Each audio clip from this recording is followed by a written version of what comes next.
Kessenich. That'll be there with Anish and Kark this upcoming Saturday. Q, thanks as always.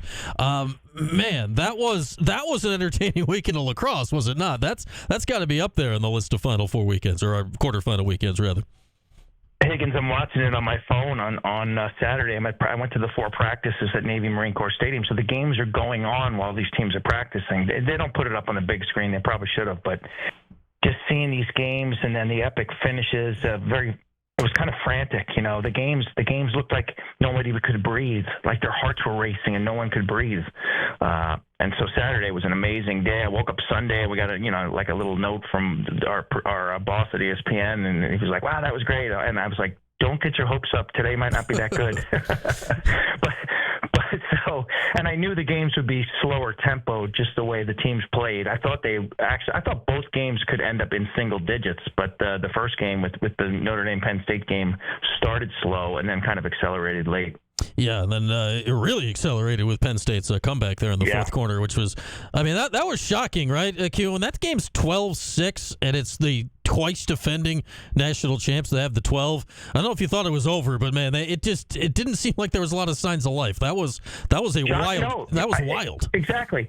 What were signs that game was going to spin?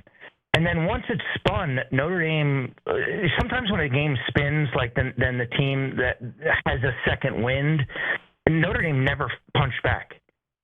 So again, it was 8-3 at halftime, 12-6, and then next thing you know, 12-6 is 8-goal run, 14-12 loss. And I look back at it, and Notre Dame has taken a lot of heat for the matchups defensively with having Sean Light not on Matt Traynor. And look, that was the plan going in. Are you going to change? You're up 8-3 at halftime. Are you going to change what you're doing? No. Are you going to change what you're doing at 12-6? No. And so then, they probably should have made a change, but it may have been too late to make that move. And then their zone offense wasn't really good. Notre Dame just not personnel-wise or schematically adept at scoring on the zone. And next thing you know, they're walking out of there as the losing team. It was shocking. Yeah. That game spun fast and spun in a big way. Yeah, well, the plan works perfectly for 3 quarters. Like changing it is not the top of the mind as you get to the fourth quarter. So Kevin Corrigan's taking a lot of heat right now for that. Oh, you had the wrong matchup. Look, the score was 8-3 at halftime. You go into the locker room. Are you making any changes on defense? No. You're up 12-6. You can't make changes at that stage. But maybe after that, when Penn State started to get on their roll, they should have made the change. But I cannot criticize for that. I can point to their lack of zone offense and say that was that really hurt them. What'd you make of Q's Princeton on Saturday, Q? I mean, you're watching that while you're getting ready for the games, as you said, and it just felt like every 3 seconds something bonkers is happening, which is how you get to 19-18. What'd you make of that whole thing? It was 19-18, and Syracuse could have scored 25 goals if they didn't hit the pipe so many times. I'm serious. What do we have, 90 total shots? More than 90, Look, four pipes in about a minute there in the fourth quarter. Yes, exactly.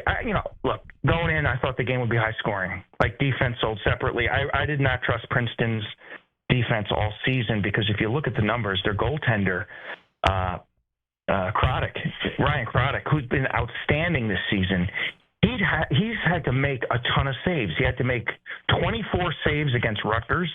He had to make teams 5 other times, more than like 15, 16, 17 saves. At one point late in the season, he was number 2 in the country in saves per game. And everyone's saying, oh, Princeton's defense is okay. I'm like, well, if you look closely, I don't think it is. Because when your goalie has to make 18 saves against Brown, that isn't really a good sign. And Syracuse just shredded them. Their short stick defensive middies weren't that good. And so that didn't surprise me. The fact that Princeton scored 18 on Syracuse maybe is a little more surprising to me. I thought Princeton, though, hit some shots, especially in that comeback, that period when they scored 4 in a row. They hit some miracle shots. The Cameron shot, offside hit by McCool, a Palumbo shot. The bouncer went right under the bar. I mean, I thought they really hit kind of a lucky streak at the tables there for a bit. Yeah, that bounce shot was kind of audacious. I mean, he bounced it he hit it into the turf like 10 yards away from the goal, and it just rocketed right up into it. And then, you get late. Like, if you're Syracuse, man, you've given up the lead, right? And you've got this whole thing, and 12 years, no Final Four. Like, there's a lot of weight on the shoulders right now. I was impressed of how they handled the final 4 or 5 minutes of the game. I thought they held it together, exactly. Now, this is a team, as you know, Brian, there's earlier on in the year, middle of the year, they were finding ways to lose some of these games, getting a critical penalty late, a sloppy turnover, bad shot selection, a defensive miscue, whatever it was. Well, here lately, we've seen that this team has, played through their droughts, played through their bad spells, and not self-destructed late in games. So, are they rolling into this Maryland game? I haven't really looked at that matchup yet, but I think one thing we've learned is, man, they're battle-tested. This team, they can play a fairly low-scoring game if they have to. They can score with you. I think they should be. I think Gary, that's what he was most confident and most proud of is that this team's learned to roll with the punches. Yeah, and obviously that you have to this time of year, or else you're not going to be able to string. And this year in particular, this is not a year you show up and just hope to steamroll people. This year, these teams are very, very closely. I could say that Army, if Army could be a semifinalist, they didn't even make the tournament. Right. Like Richmond's not that far. There's 8 or 9 teams in this pack, and now we're down to 4. And now I look at Joey Spelina, and I think given the stakes, what he did yesterday was the best game of his career. Again, he had 8 points. He's had games with more, but given everything on the line, and you could tell it all kind of poured out of him in his on-field interview there at the end of the game. I thought for a guy that's had every expectation loaded on him is like, hey, go save Syracuse lacrosse. Like, what a day for him on Saturday. Well, that's multi-layered because he brought that. He invited that. He welcomed that. This is where he wants to be. He wants to be wearing the 22 number and the scrutiny that goes with that. So that comes with it. What he said after the game, he was excited, and good for him because he did play a fantastic game. But and sometimes when you do something like that, you actually give credit to your haters. You know what I mean? You acknowledge that they're in your head, and so I think he'll learn as he gets older just to deal with that in private and not to bring that up. I can dodge. Joey, we know you can dodge. It's not the best part of your game because you're A++ passer. You're an A++ shooter. He's got this game IQ and these instincts that are extremely rare. And so the dodging is like the lesser part of his game. And that doesn't detract from the incredible player that he is and will be for a long time. But I thought he got caught up in the moment. And again, that's, he's still relatively young, and that was the biggest win of his career. So I don't hold it against him. Emotion is emotion. So he's got to reset. He's got a tough matchup this week. I'll tell you that much. Will Schaller from Maryland is a super strong left-handed player, and that'll be an interesting matchup. Yeah, you and Anish talked about this a lot yesterday, and with the lead up, and this has been a conversation. Pretty much every Memorial Day weekend now for 15 years, a.k.a. basically how long John Tillman's been at Maryland. How tough is the task for Syracuse this week, just given how good Tillman and his staff are getting ready for these one-week games? Well, very tough. Okay, so Georgetown tried to beat Maryland at their own game. You've got to find ways to take Maryland out of their comfort zone. And right now, this is a half-field slow-down game. This is a pre-shot clock, Maryland. They're operating at an extremely slow tempo.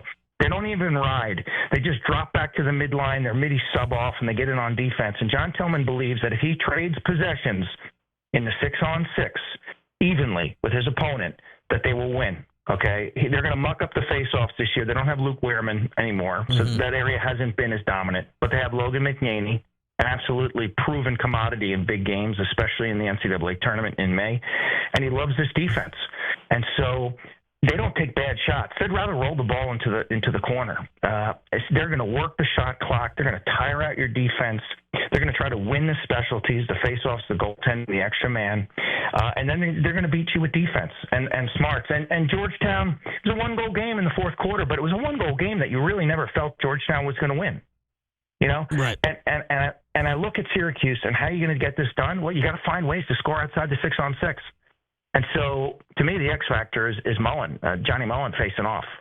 Can he give Syracuse extra possessions? Can he give them some transition? And then Syracuse has got to come up with some kind of ride. They've done a match ride this year. That is, they let they kind of let the other team clear, and then they pick up over the midfield line with a long pole and try to create a turnover that way. You got to come up with some turnovers. You got to get Maryland out of there and trade possessions with Maryland. I do think the Terps would win. So Syracuse has got to muck this game up. They got to inject some tempo into it. Maybe give up some goals to get some, but just take Maryland out of their comfort zone. Maryland is a two tight end, two running back football team. They're running the ball two downs in a row. They're going to punt 8 times and be happy with that. They play field position.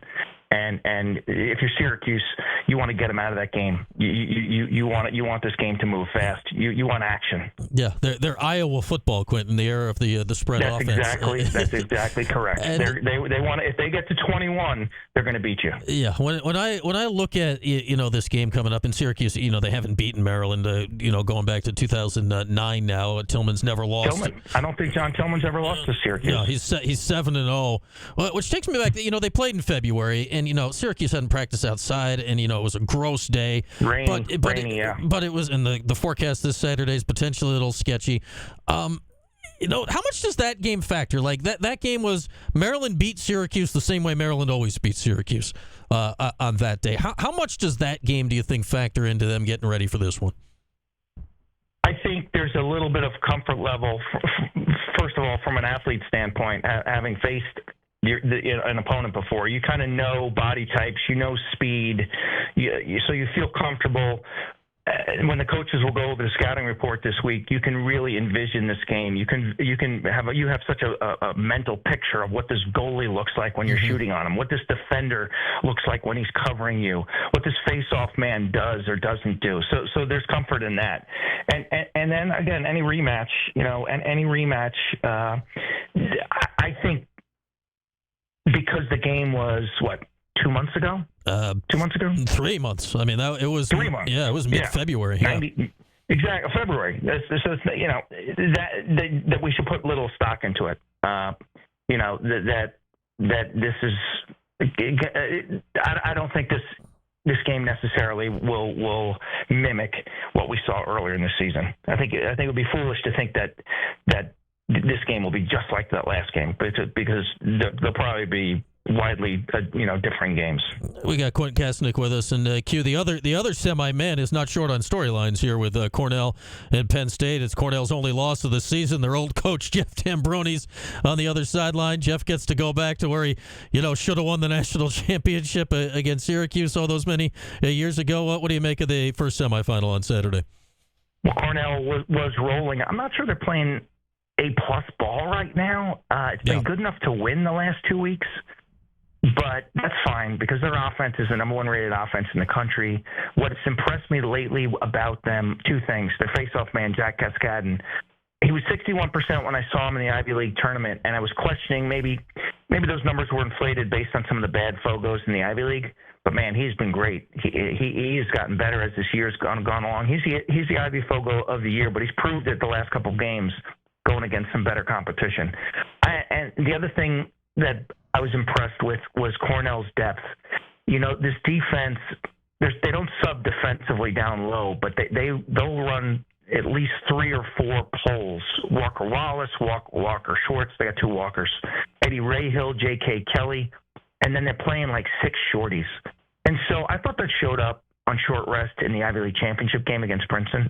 Late in the game, they went on a big goal-scoring run, and they had better energy at the end of that game. So I think their depth is a little better than I anticipated. I love their top 6 on offense. I mean, it's the best top 6 in the country, without a doubt. This attack is lethal. Ryan Goldstein, C.J. Kirst, Michael Long, the first midfield, lefty-righty balance, and Willem Firth and Hugh Kelleher, who can get downhill. Then you got Andrew Dalton, the Canadian, who plays inside.